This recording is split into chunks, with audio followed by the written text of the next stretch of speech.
Hello guys! Welcome back to our channel!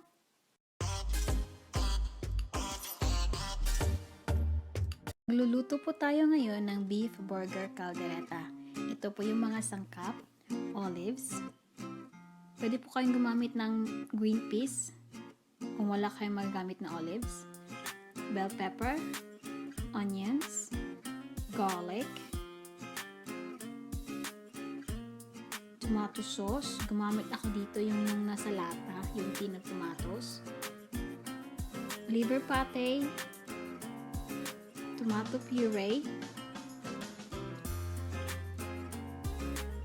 beef stock, tsaka seasonings. Ang ginamit ko na seasonings dito ay ground black pepper, paprika, at salt. Nasa sa inyo na po yung panlasa kung ano yung mas prefer ninyo.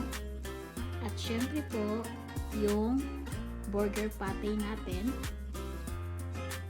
at yung carrots at potatoes po.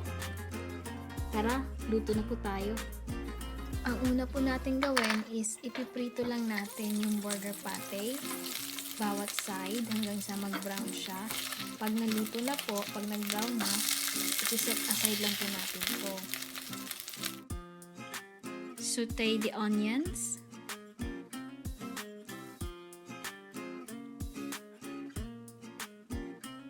Garlic,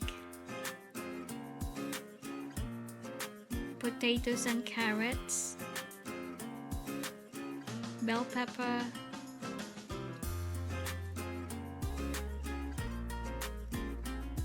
and olives, and ensure the heat is in low setting. Then leave it in the pan for 5 to 10 minutes. Afterwards, add on tomato puree, tomato sauce, beef stock. I've also added extra cup of water in this. Then I let it simmer to 5 to 10 minutes. And then whilst it's simmering, I've added on the liver pate, ensuring that it's dissolved in the liquid and evenly mixed.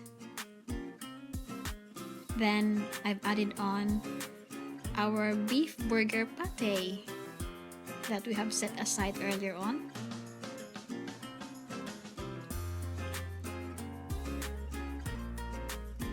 Now it's time to add on the seasoning. I have used paprika,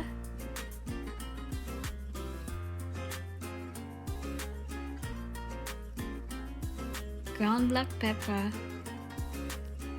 and a dash of salt. Then mixed, and I let it simmer to 10 to 15 minutes or until the potato is cooked or tender.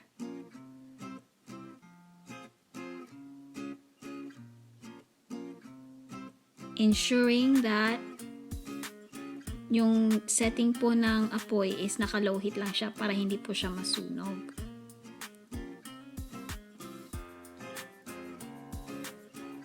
Now, this meal is ready.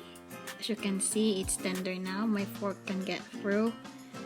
So yeah, hopefully you enjoy watching this recipe, and if you do like this video, please do give it a thumbs up and share. Salamat po sa panunood!